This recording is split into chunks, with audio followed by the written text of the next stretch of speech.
Hi, everyone. Welcome to this live English question and answer lesson.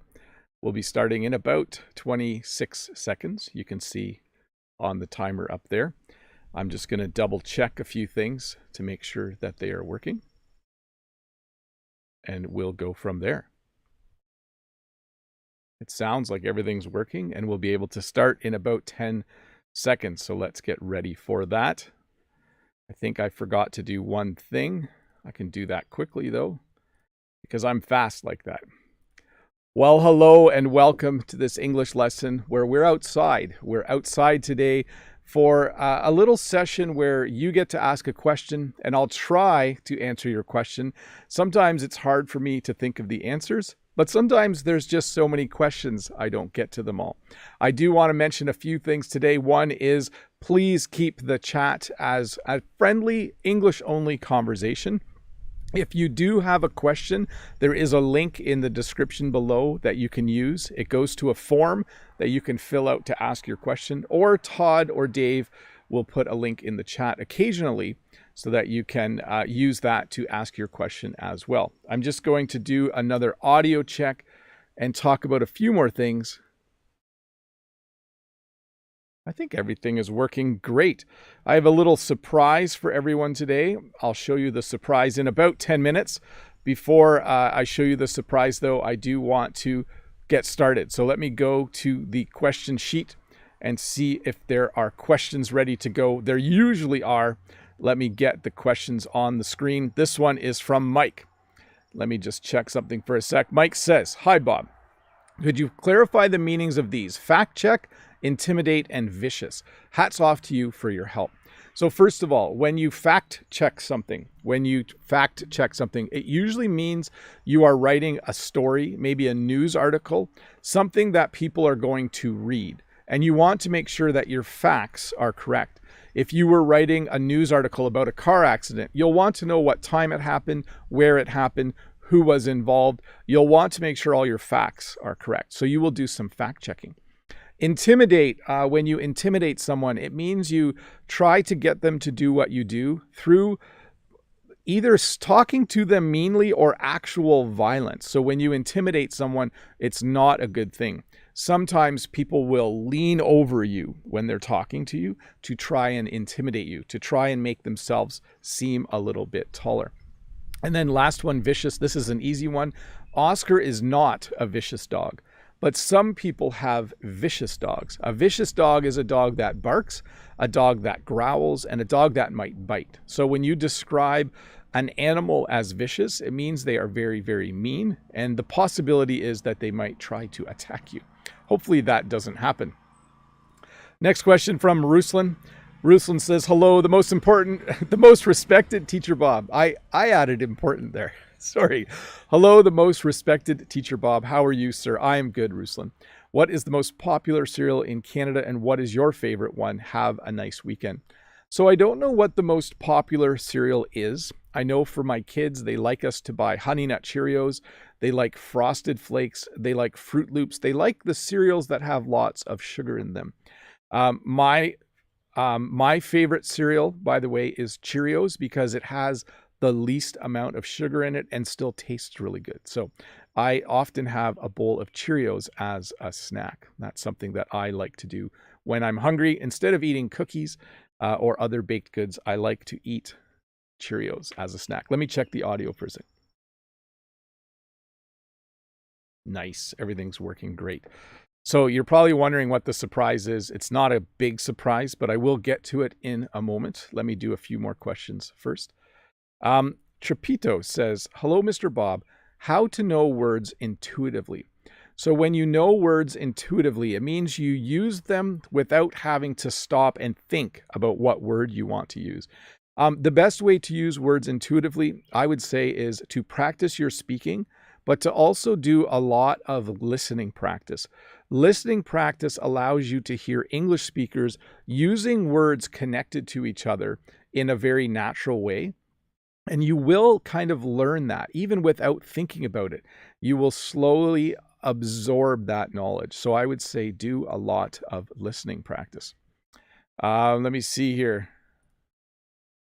Andre Padron says, please correct me. There was a man working on a scaffolding, making some renovations to an old house. He seemed to be hooked to the platform, but it feels dangerous to me. He seems to be hooked to the platform. Okay, so we have two tenses going on here. You started in the past. So let me read it in the present and then in the past. There is a man working on some scaffolding, making some renovations to an old house. He seems to be hooked to the platform, but it feels dangerous to me. Or I could say there was a man working on some scaffolding, making some renovations to an old house. He seemed to be hooked to the platform, but it felt dangerous to me. Okay, so two different examples in two different tenses. Let's see here. Next question from Mode. And Mode says, hi, Mr. Bob. Let me see, informal speech, figured it out. How often do you ask a question with have being the main verb without adding an auxiliary verb? Like, what have we here? Or have I the courage to change? We use the verb do a lot. So I would say, what do we have here? What do we have here? Or do I have the courage to change? So I think that sounds the most informal to me and the most correct if I add the verb to do to that. Kind of a strange thing to add, but that does make the most sense to me. Mode. Are you ready for the surprise? It's not time yet. I'll it's not lame. I thought it was pretty cool, but we'll see in a moment. I'll put something cool up on the screen. SL Lanka says, hi, Sir Bob. Is dispensing machine another name for cash machine? What is ATM called in Canada? Thank you. We do not use dispensing machine. We don't use that term here in Canada. We use the term bank machine. We use ATM. We don't say automatic teller machine. That's what ATM stands for. But we do definitely say bank machine. I'm going to go to the bank machine and get some money. Now, you should know that might be a very Canadian saying. So make sure that you find out wherever you are speaking English what the local term is. It might be different in America or in Britain, for instance. Okay, what is the surprise? Well, I hooked up, let's see here. I'm trying to wait till something happens. I hooked up a second camera. So this is the road cam. So if something exciting happens while I'm doing the lesson on the road in front of me, you can see all these cars driving by. I can quickly switch to the road cam and you can see what is happening. So hopefully you think this is cool. I will try to have this hooked up, pointing in a different direction each week. If I can get closer to the river, I might have a river cam at some point. Excellent, that's working. Let's get to the next question though. So Daniel says, hello, Bob. What's the difference between within and inside? So you could say this chocolate bar has peanuts inside, or this chocolate bar has lots of sugar inside. Yeah, inside, like I'm going to go inside the house later. You can also just say in. Within sounds a little more formal, okay? When I say that I like to do my live streams within the house, it just sounds a little more formal. They do mean the same thing, inside and within, but inside is much more common. I'm just reading the chat here. It says, there's a new tree behind Teacher Bob. Yes, I've moved slightly, Natalia, just a little bit of a change. Let's see here. Andre's saying, where is the link? Usually in the description of the video, you can find the link as well. So let's get to the next question though. I see Nilimi saying, wow. Okay. Guhan says, hello, Mr. Bob. In Canada, do they use the spelling color or color? So they're pronounced the same way. We use the second spelling with the letter U in it. Let's get to the next question. The Fox analyst says, today I have 3 words for you. Analysis or analyses. Analyses is the plural. A little correction there. Analysis, analytics, and analyst. The stresses in these words are different. Could you say them in context? Yes. So when I read the analysis, I was surprised at what they found. When I look at who has been watching my videos, I look at YouTube analytics. The analytics are all the numbers telling me what countries people are from. And then if someone studies something, they might be an analyst. So there you go, 3 examples. Next question is from Dang, and it is, what is the difference between neglectful and negligent? They are the same thing.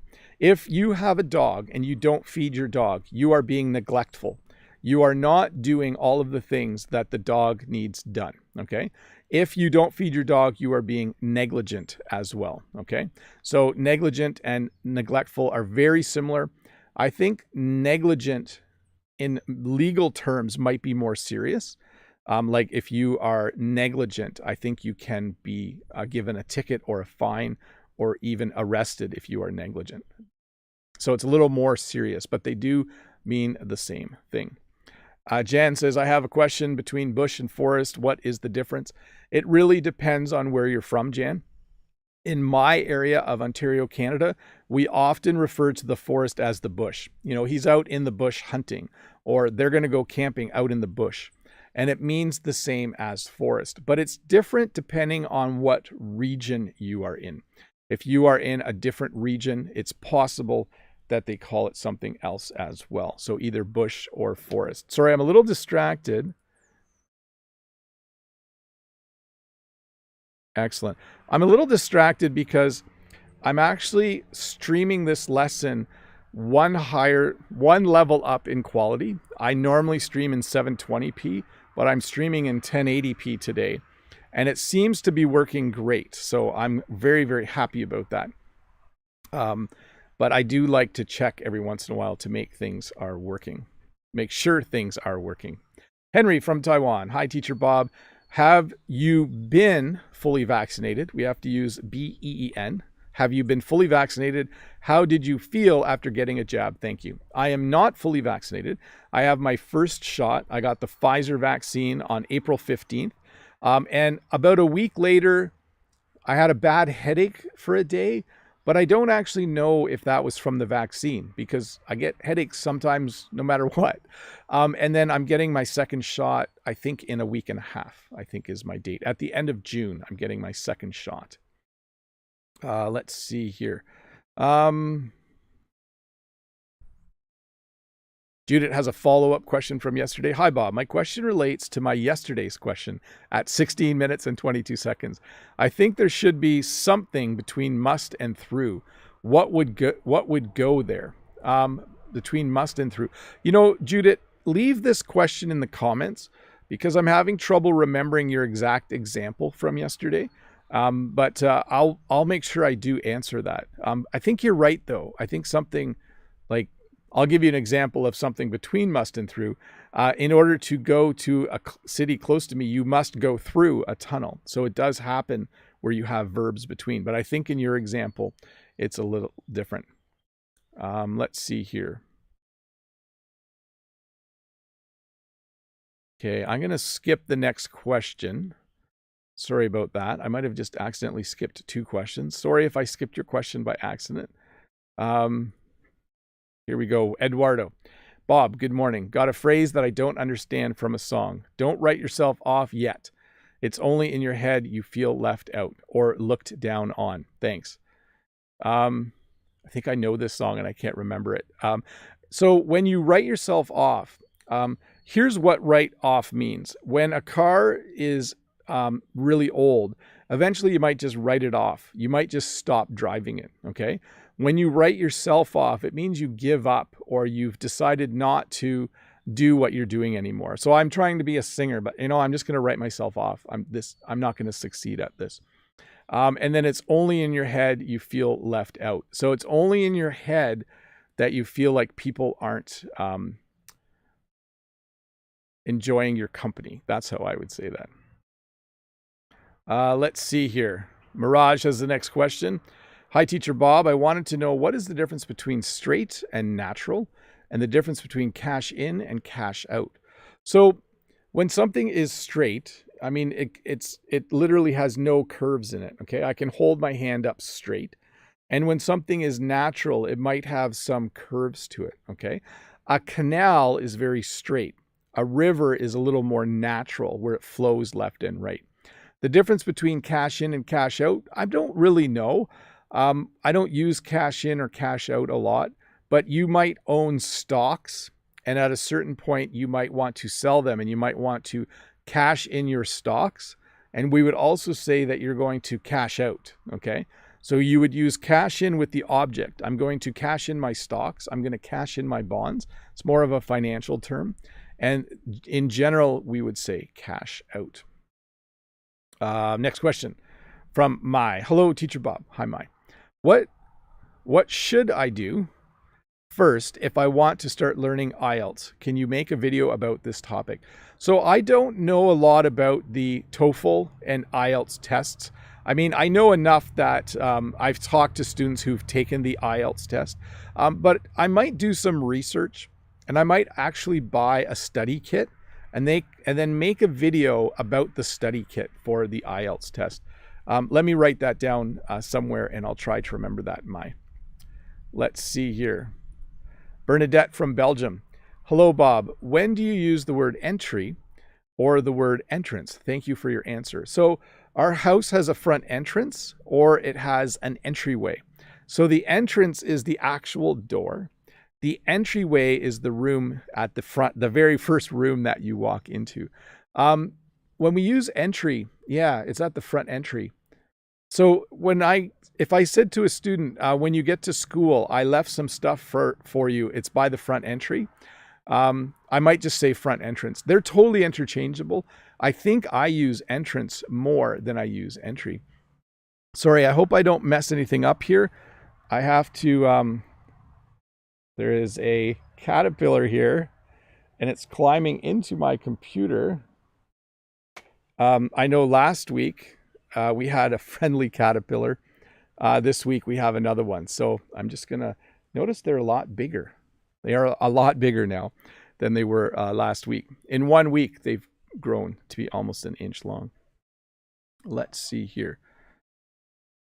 Donnie says, how are you doing, Uncle Bob? I'm doing pretty good. What news about the pandemic in Brazil do you see in Canada? So I have to be honest, Donnie. About a month ago, I kind of stopped watching the news every day. I watch it about once a week because I'm a lot busier outside on the farm. So things are getting a little busier here. So I don't have time to watch the news. And also the news was the same every day. It would say this many people have been vaccinated. This many people have COVID. This many people are in the hospital. And so I don't actually see a lot of news about Brazil. I usually try to get my updates on Brazil from my friend Rod, the Brazilian English teacher, and I haven't talked to him for a couple of weeks. So hopefully this week we can chat and figure some stuff out. Natalia says, oh, hey, John Chu has become a member of the channel. Thank you, John, for joining the channel and for supporting the work that I do. Thank you very much. Natalia says, Mr. Bob, maybe in the future you will be able to do some kind of helicopter English lesson trip with us. That way your dreams would come true. So yesterday we did a lesson on dream jobs. Oh, sorry, that's a little messed up, but that's okay. And one of the dream jobs I talked about was that when I was younger, I dreamt of being a helicopter pilot. So maybe someday I can be a tour guide and we can go on helicopter tours. That would be kind of fun. Next question from Mina. Let's see here. Mina says, hi, Bob. I want to be an interpreter. I am in second stage at college and I'm not fluent in the language yet. I need your advice. So I did fix some things in the question there. So Mina, if you want to be an interpreter, the first thing I would say is this: make sure you're practicing your writing and your speaking and your listening as much as possible. Reading as well, but generally reading comes fairly easy to people. But as an interpreter, are you going to be interpreting what you hear or what you read? So let me back up. If you're interpreting what you read, I would practice your reading and writing. If you're interpreting what you hear, I would practice your listening and your writing. That's what I would advise. And then certainly make sure you do practice all four areas. It's very important that you practice your reading, writing, listening, and speaking. Let's see here. Next question is from Alex. Hey, Bob, why Canada has so tough quarantine limits during low cases of COVID? We have really tough quarantine measures right now because the Delta variant has started to become the dominant variant of COVID in Canada. And they're worried that because Canadians only have one shot of the vaccine, that we have to get our second shots before we can open up more. For those of you that don't know, this is a caterpillar as well. In Canada, we used a different strategy for vaccination. We got our first dose, and then 4 months later, we are scheduled to get our second dose. So most of the world, you got your first dose, and 21 days or 2 months later, you got your second. We have kind of done it a little differently. So a lot of Canadians have been vaccinated, but not many of them have 2 doses. So that is why that is happening. Let me do a little audio check here.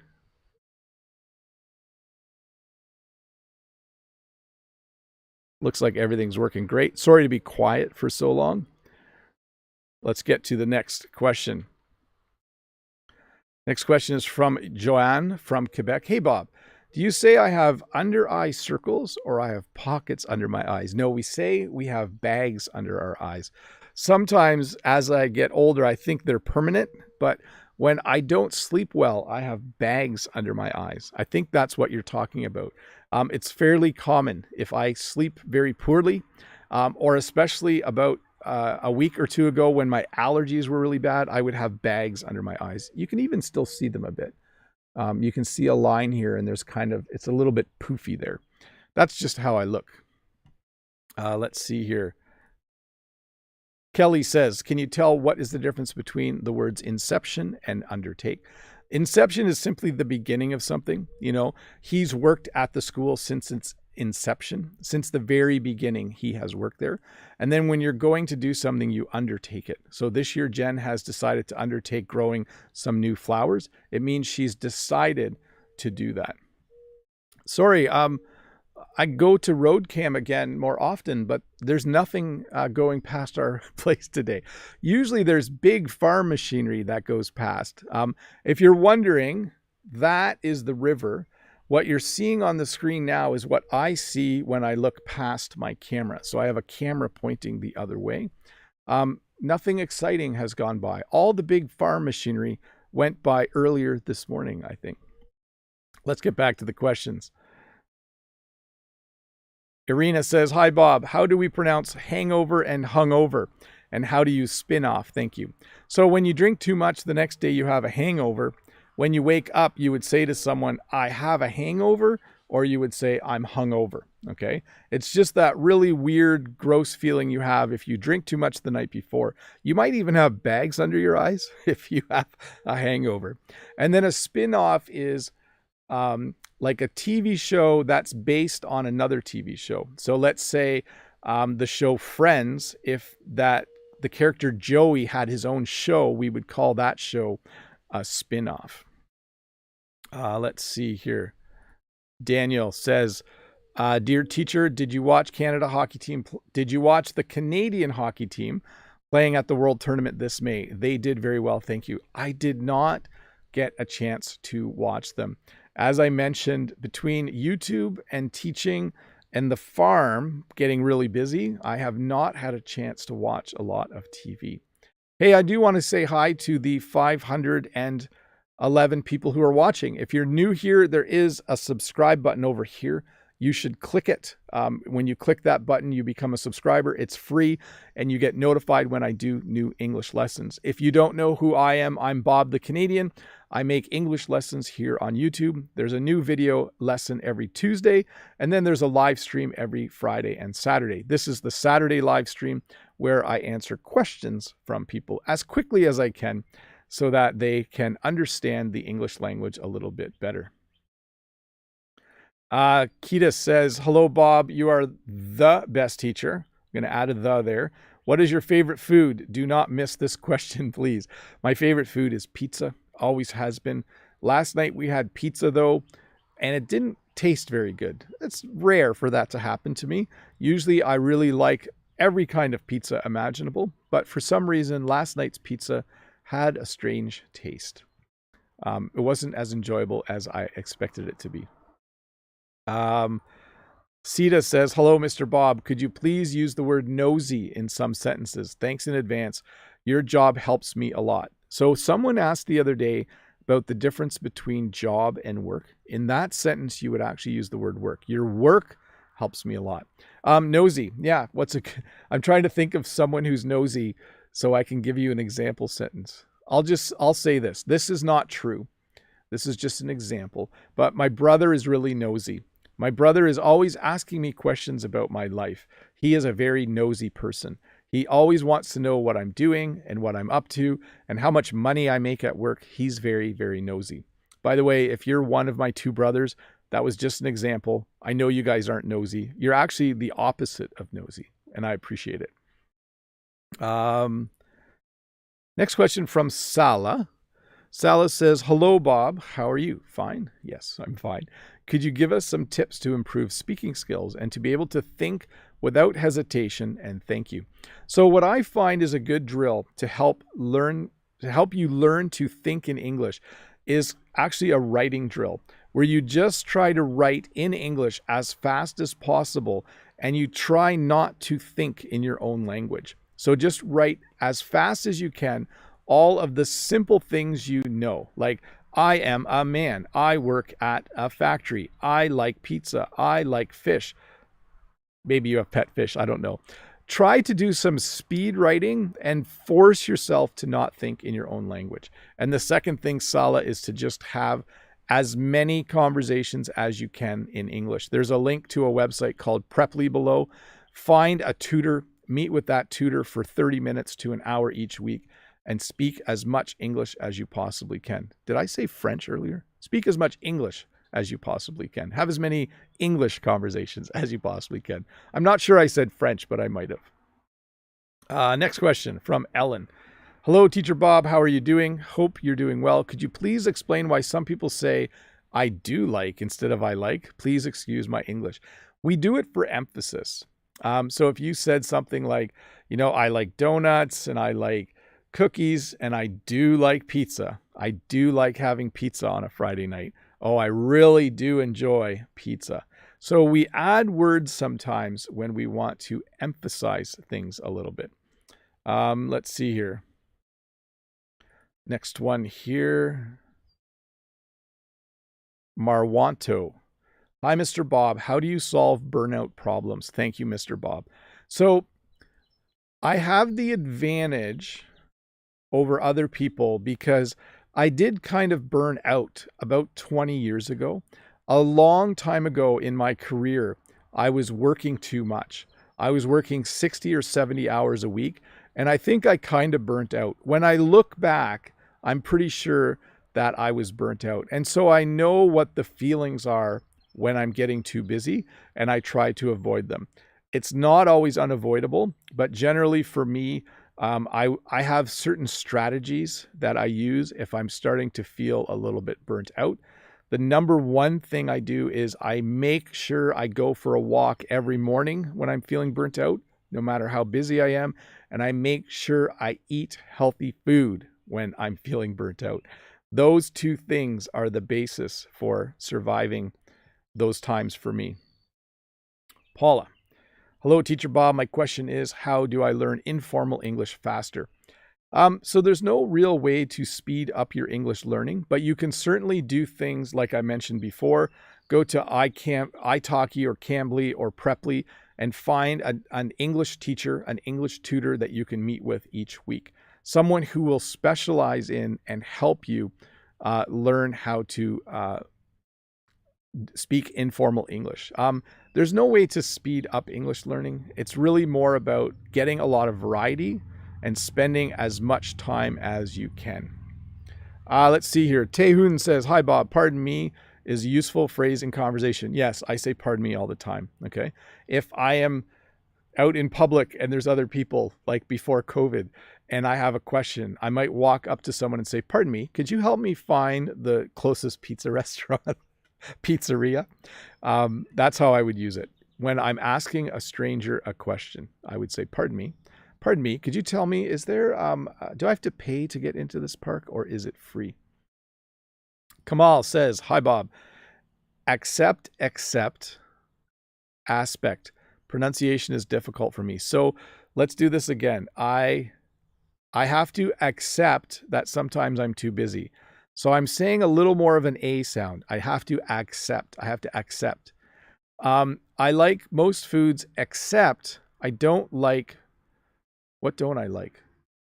I have to think of a food I don't like that won't annoy people. I don't like cold oatmeal. There we go.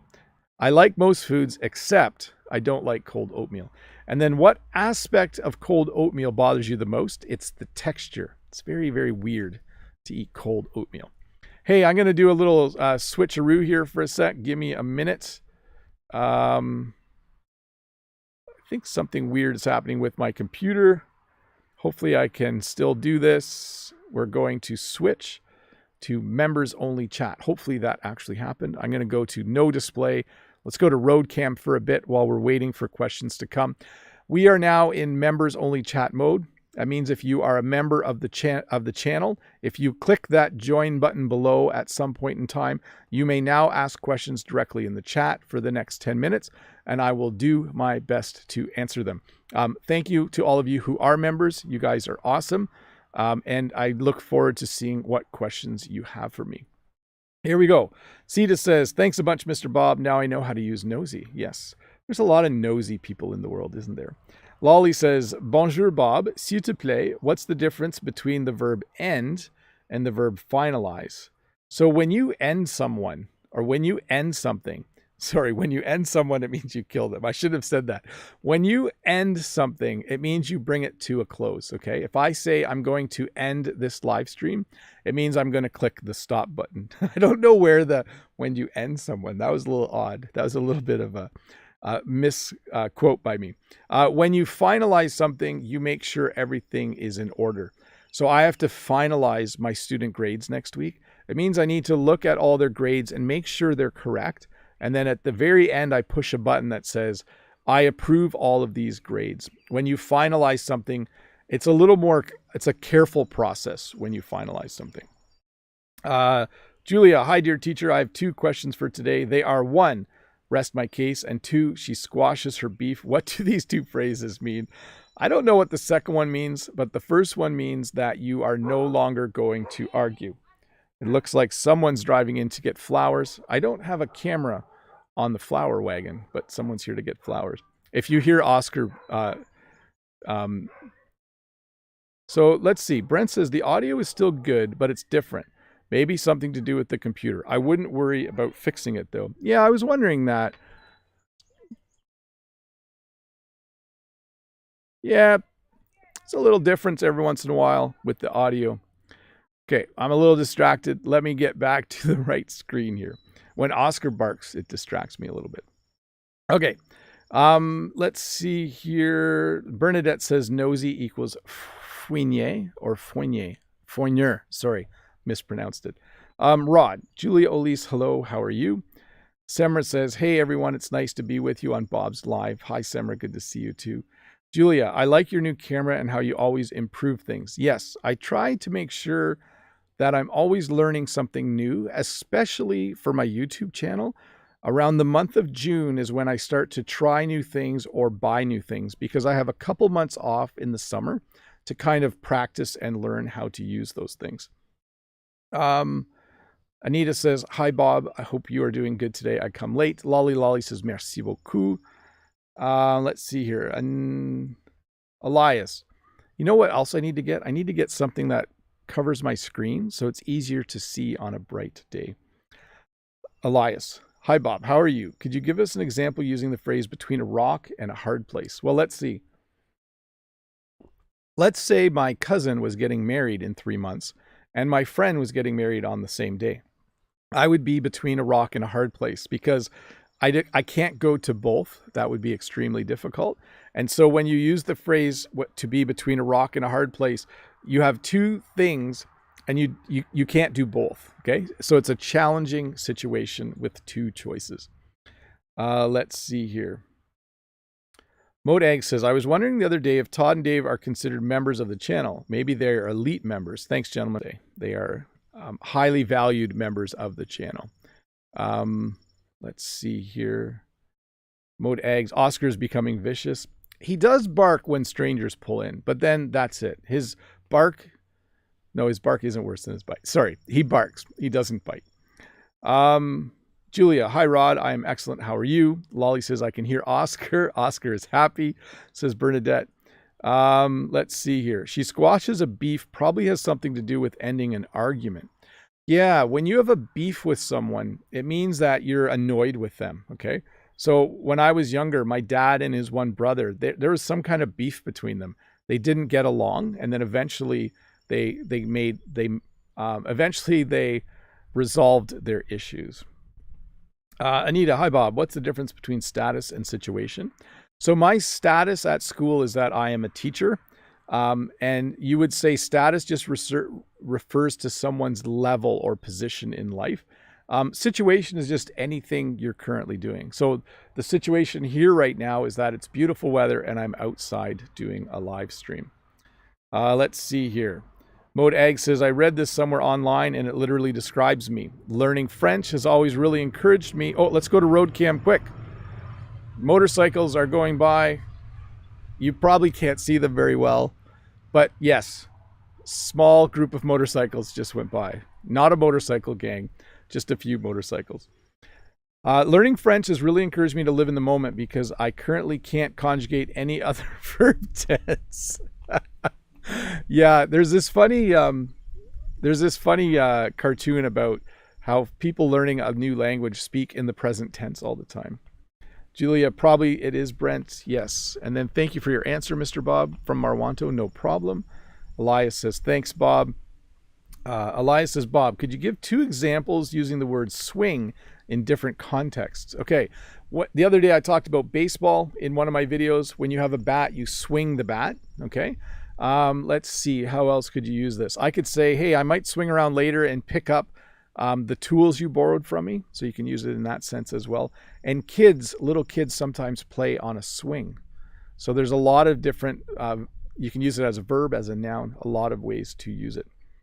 Let me see here. Oscar is a star on the streams as well, says Rod. Yeah, he hasn't appeared behind us lately though, has he? Julia says, thank you, dear teacher. Daniel says, hi, Bob. You're going to play GeoGuessr tomorrow. It is very great to play with you. If I do not catch it because it is late for me, I will watch a day later. It is very addicting. Yes, so for those of you that don't know, do you notice the caterpillars? I have been playing GeoGuessr on my other channel. I don't actually know where the caterpillars come from. I don't know if they fall on me. Did they just slowly appear on my shirt? Anyways. For those of you that don't know, I have been playing GeoGuessr on my other channel, and I will be playing again tomorrow night, I think at the normal time. Modags, Julia Olise, yes, Mr. Bob is a cutting-edge teacher. I try to be. Always got to learn something new. Elias says, thank you so much. Anita says, hi, Bob. Thanks for your answer. No problem. Maria C., the star of GeoGuessr. Hello, Bob. I remember I learned a lot of useful adjectives to describe people from some of your videos, and I use them frequently. Those videos are very helpful, as all the rest you make, of course.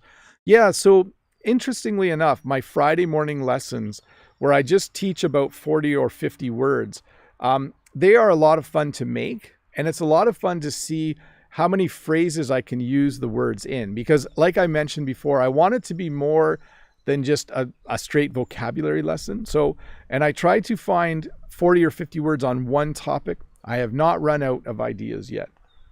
Let's see here. Thanks, Maria, for that.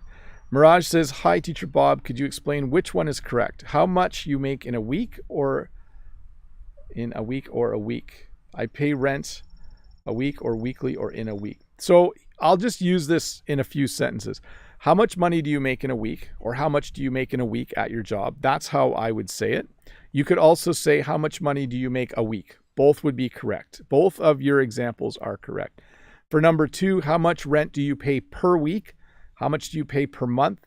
How much is your rent each month? How much is your rent each week? There's a few different ways to say it. We usually don't say, how much rent do you pay in a week?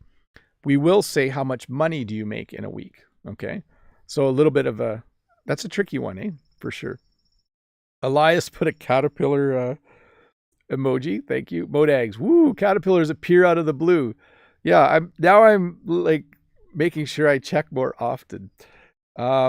Julia says, maybe mode, but what is cutting edge? When you are cutting edge, it means you learn the newest thing and use the newest thing all the time. Brent, Hungary. Oh, sorry. I had a flashback to GeoGuessr. So Brent is guessing that the country that we would possibly be in if we were playing would be Hungary, which comes up quite often. I think it was Bulgaria last week, though. Semra says, aha, caterpillar so cute. Mirage, what does it mean when someone says, I studied science, but it didn't necessarily pan out? What does this necessarily mean specifically? So it's just kind of an added word to the sentence, meaning that they studied that, but they didn't end up working in that field, okay? So you could say it didn't pan out, or it didn't necessarily pan out, or it might not necessarily pan out. The word doesn't really have much meaning. Okay, let me look that one up, Mirage. Put that question in the comments when we're done, and I will look at it. Let's see here. Julia says, don't worry, I will check it out after the lesson. Mode says, I missed GeoGuessr last time. Probably no one noticed because I'm so useless at the game. Hopefully you didn't see a lot of excavators. I think we saw one, if I remember correctly. I'm sorry you missed it, Mode. I did it at a slightly different time, so that might have made it challenging. Anita, I read there are lots of cicadas in North America. Are there many cicadas in your area? There are some. I don't hear them today, though. Daniel says, I'm still waiting to see Canada in GeoGuessr. Yes, we haven't been there, have we? Let me get to my settings for a sec, everyone. I'm going to turn off members only mode while I thank my members for being awesome. So let me just check here. Maria C says is from Hungary. Judith is from Hungary, so she may have invented the game. Yeah, possibly. Anyways, thank you so much for being members. You are what helps me be a cutting edge teacher on YouTube. You are the people who support me in what I do and allow me to buy things and learn things so that I can always make this channel better than it was the week or the month or the year before. So lots of fun. Let's get back, though, to the questions. I have about 20 minutes to go here. Oh, by the way, if you're new here, don't forget to click that subscribe button. I try to remember to say that. And thank you to Elias Gomez for the super chat. Elias says, you are awesome.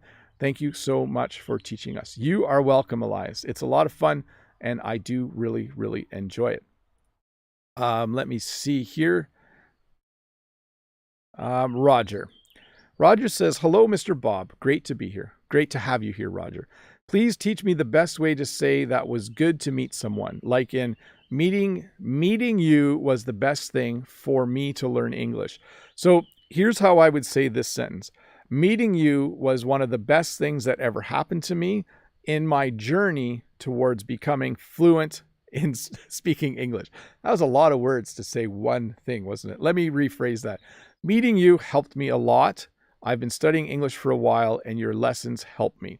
So that would be another way to say it. But it would be meeting you, okay? But be a little bit careful about being too strong with your emotions. If I say meeting you was one of the best things that has ever happened to me, that's a nice thing to say. If I say meeting you was the best thing that ever happened to me, instead of one of the best, it's a little too strong, I think. It would be a little too strong for me. Ario says, hola, Mr. Bob. How are you? Today's question, how's your French? I'm going to change France to French. French language learning, thank you. I don't do enough of it. I still speak to my French speaking partner once a week. I have a French speaking partner from France. We get together on Zoom. We talk for French for 30 minutes and then English. It works awesome. My television watching in French has gone down. My listening has gone up because I try to put headphones in as often as I can when I'm doing work out on the farm. Actually, I haven't done that a lot the last few weeks, but I do need to get that. I do need to start that again. When you're on the tractor, it's nice to listen to French music or to a French podcast. Okay. Thanks, Ario, for that question. Let's see here. Irakli says, hi, Bob. I have a question. How many live English lessons do I need to attain my goal to speak English almost like a native English speaker? Well, this is different for each person. And I don't necessarily think the goal of speaking like a native English speaker is the right goal. The best goal for someone who's learning English is to measure their progress so they know they speak English better than they did 2 months ago or 3 months ago. It is good to have a nice goal in the future of fluency and having people understanding you better, and maybe trying to get your accent to be a little less noticeable. Although I love accents, so don't try to eliminate it. But when you measure, when you try to decide how things are going, look at what you used to know and how much more you know now. That's just a better thing to do overall. That's what I would recommend. Let's see here. Next question from Zool. Hi, Teacher Bob. Is it correct she has a sweet tooth, or she has a sweet tooth? If someone has a sweet tooth, they like eating candy, they like eating cookies, they like eating sweet things. And if someone says, I have 2 children, is it correct even if his kids are adults? No. Yes. Yeah. So like Jen's parents, if they met other people, they would say, yeah, we have 6 kids.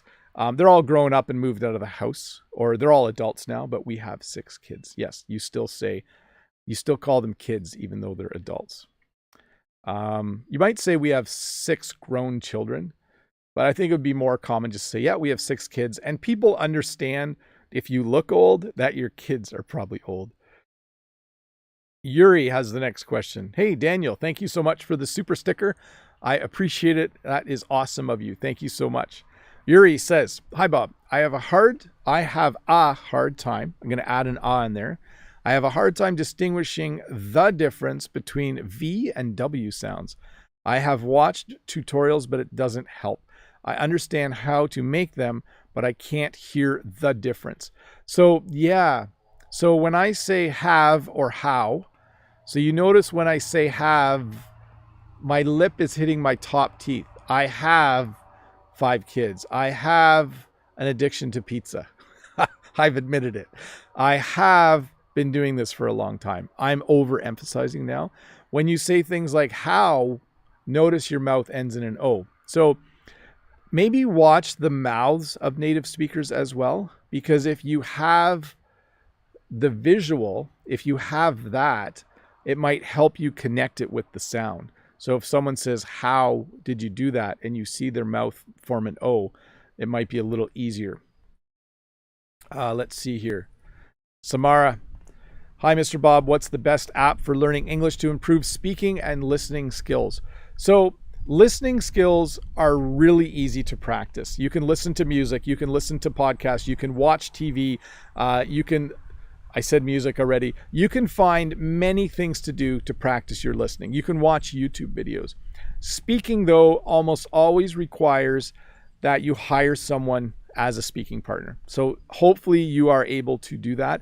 If not, you can speak to yourself in the mirror. You can speak out loud during the day and describe what you're doing. I call that narrate your life. So you can talk about, like, right now I'm doing a live stream. I am thirsty. I am going to drink some water. That water tasted really good. Those are things you can do. You can also record yourself and listen to it. And then lastly, you can do what's called shadowing. Shadowing is when you watch a YouTube video, like if you watch one of my YouTube lessons and you listen to me for about 30 seconds, and then you hit pause and you say what I said. Okay, just a sec. There's an ant on my lens. Okay, good. Sorry. There's, when you do English lessons outside, there's going to be more guests than just the people who are learning English. Sometimes some insects show up. Let's see here. Sergey. Hi, Teacher Bob. I'm watching you and noticed the question about spelling color and color, one with a U. But I'm wondering, if I were to spell color, would you consider it a mistake? No. If I was teaching English to people from all over the world, there are things that I would not consider mistakes, and that would be one of them. If I was teaching English to people who were new Canadians or people who had immigrated to Canada, then I would consider it a mistake. Okay. Next question from Shijeli. I should do an audio check for a sec. Do you like to use a computer or phone to watch Netflix? I like to use my computer. Yeah. I think the colors are a little off. I think something's crawling up the back of my neck. Let me get that. Let's go to road cam just for a bit. There's a few vehicles going by while I get the next question. Just a sec here, though. Let me go previous. Yes, I definitely like to use my computer. Okay, Cashier on Break says, "Hi, Teacher Bob. I love your farm and I want to visit your farm in Canada and I want to ask, how's the farm in Canada?" So the farm, things are going really well. The things that we grow are growing well. Sales are good. We do not, at this point, though, have visitors come to the farm. We are very busy, and when visitors come, they like to talk, and we don't get work done. We are thinking about, though, in the future, maybe in a year or 2 years or 3, we might have the farm open and people can pay to come for a tour. But right now, we are just growers, and we like the quiet and the solitude. So how's the farm doing? It's doing good this year. Next question from Vinicius. How can I pronounce our or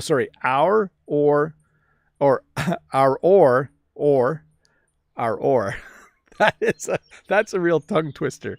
So if you are digging in the ground to get out ore, you could say, this is our ore. Okay. This here ore is our ore. Get your own ore. Your ore is over there. Our ore is right here. If you were in a boat and you were rowing and someone said, can I use one of your oars? You would say, no, this is our oar. Get your own oar. Hopefully that made some sense. I should do a whole lesson on or, and our. Let's see here. Alan says, oh, he was just a little hot is all. Why are there 2 extra words is all added? You don't need them. Let's go to road cam, watch the motorcycle go by. A little bit hard to see. I was hoping big farm equipment would go by today, but we've had a long stretch of nice weather. I think most farmers are probably sleeping today because they've worked long hours for about 3 or 4 weeks straight. So the is all isn't important, okay? You can use it. You don't have to. Oh, he's just a little hot. Why is he sweating? Oh, he's just a little hot. Why is he sweating? Oh, he's just a little hot is all. It's kind of just a few extra words to make it sound a little cooler or nicer, but you don't need them. Ricardo, I know you like perfection, so would you put the letters of the questions bigger? Yes, so here's the plan, Ricardo, and this has been asked for a lot. Right now, I am not able to do that because I don't fully understand the software I'm using. The software I'm using was written by Dave the Canadian, and Dave the Canadian and I, last summer, I was hoping to meet with Dave, and we would have made plans. Dave, Todd, and I were going to meet and talk about live streams and how to make them better. But then COVID happened, so we just never met.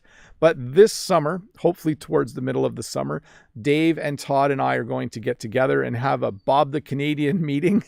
And we're going to talk about a few things. And one of the things on the list is figuring out, like when I do outdoor live streams, I don't want the words to cover up half the screen. So I need to figure out a way to make that work a little bit better. So definitely on the list, Ricardo. We will get that done for you. Let's see here. Next question from Fede Warrior. Hi, Bob. Will you make another lesson outside? From my point of view, your best video was ordering food. I saw you ordering pepperoni pizza a couple of times. So here's the funny thing. When I started making English lessons for YouTube, I tried as often as possible to make lessons outside. I did learn English at the gas station, learn English at the park, learn English at 4 different restaurants, learn English at the grocery store. And I have a list of lessons I want to make that I can't make right now because of COVID.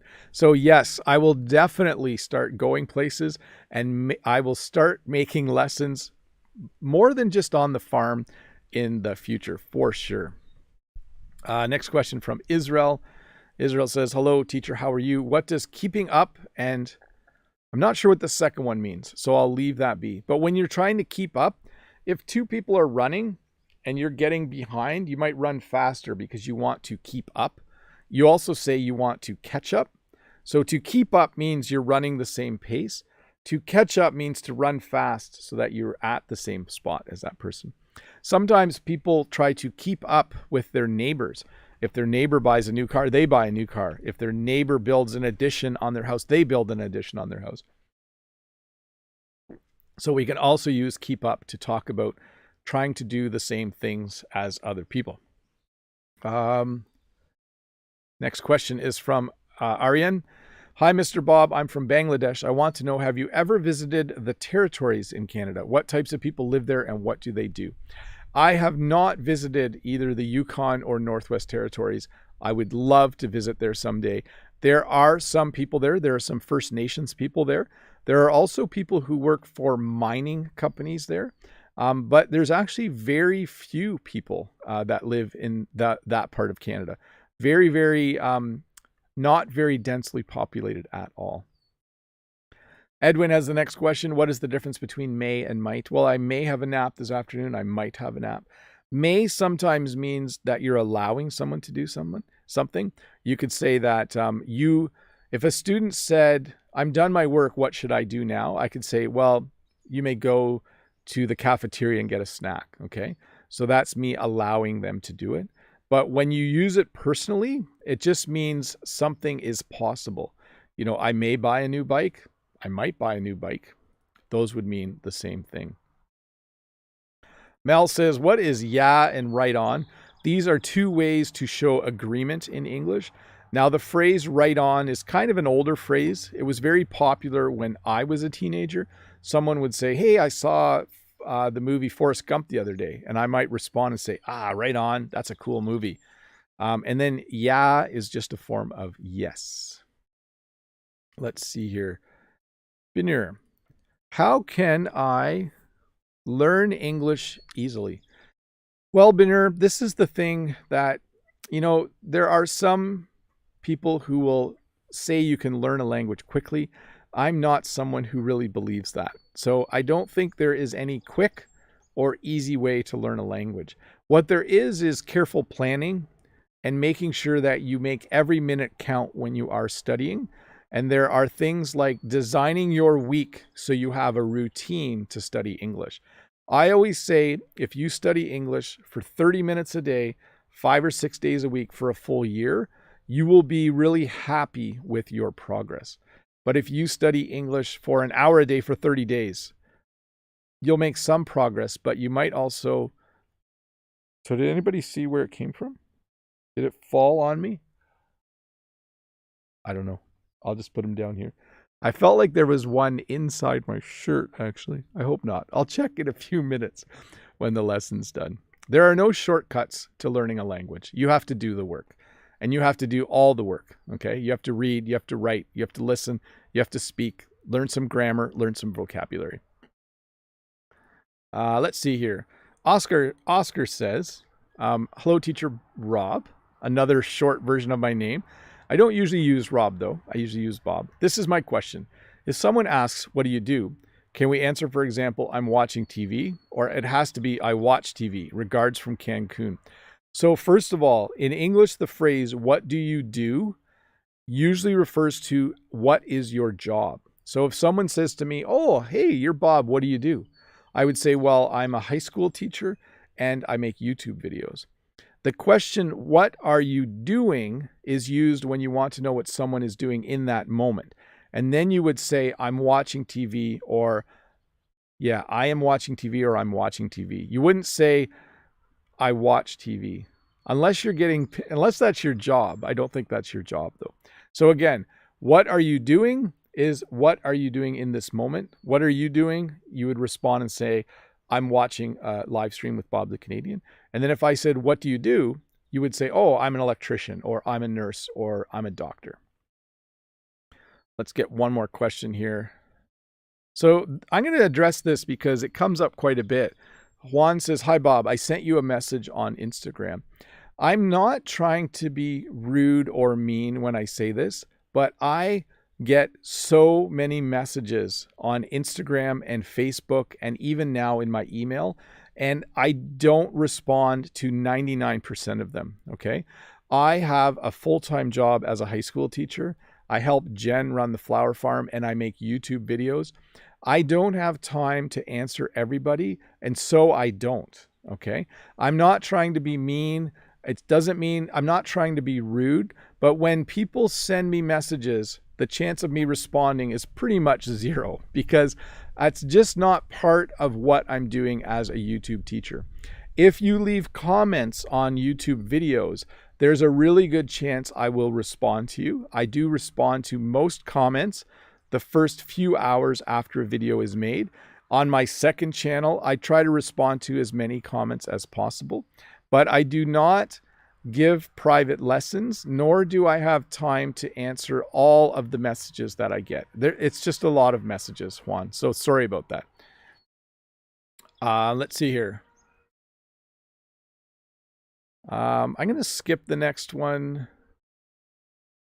And I'm just going to find one good final question. Sorry. So Constantine gets the last question. What countries were the students you taught from? Or what countries have you taught students from? Is that how I would say that? What different countries have your students been from? That would be a good one. I have taught students from South Africa. I've taught students from Congo, from France, from Spain, from Germany, from China, from Korea, South Korea. I've taught students from Thailand.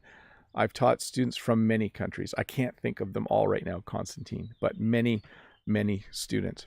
Hey, we're going to wrap this up, folks. I think everything worked great. As I'm going to do one little check here. I'm happy that everything was working. Phew, I'm happy about that. My camera, the viewfinder did turn off halfway through the lesson. I'll have to figure out why, but the camera didn't turn off, so that was good. Anyways, hey, everybody, thank you so much for being here. I hope you enjoyed the beautiful view behind me. I hope that you enjoyed the road cam.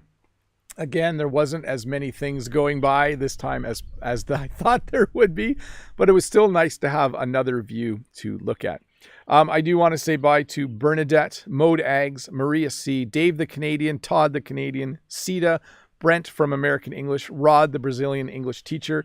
Let me scroll back here. Semra is here, and let me keep going. Rod, I mentioned. Anita, bye to Anita, and Julia Olise, Lolly. I'm scrolling back. Maria C, I might have mentioned you already. Bye to all of you. A bunch of members here. Bye to Mode Ags. Bye to everyone. That's as far back as I'm going to go, folks. We're going to wrap this up, and I'm going to clean up all my equipment, and I'm going to go inside, put my work clothes on, and then head out and help Jen on the flower farm. Have a great day. We are going to be playing GeoGuessr tomorrow evening on my other channel. By the way, this is going to look a little weird, but if you did not watch yesterday's live stream, it is available, and it will be available tomorrow in a shortened form with better subtitles, okay? So look for that. And then I usually make a Quizlet set that you can use to practice as well for that. Anyways, thanks, Dave. Thanks, Todd, for being here and helping out. Thanks to Rod and Brent from American English with this guy, Rod, the Brazilian English teacher, for hanging out in the chat as well. Always good to have some extra English teachers around. Bye, everybody. Have a good day. And if you have time, have a nap. I'm going to try and do that later, but I have about 3 or 4 hours of work to do before that happens.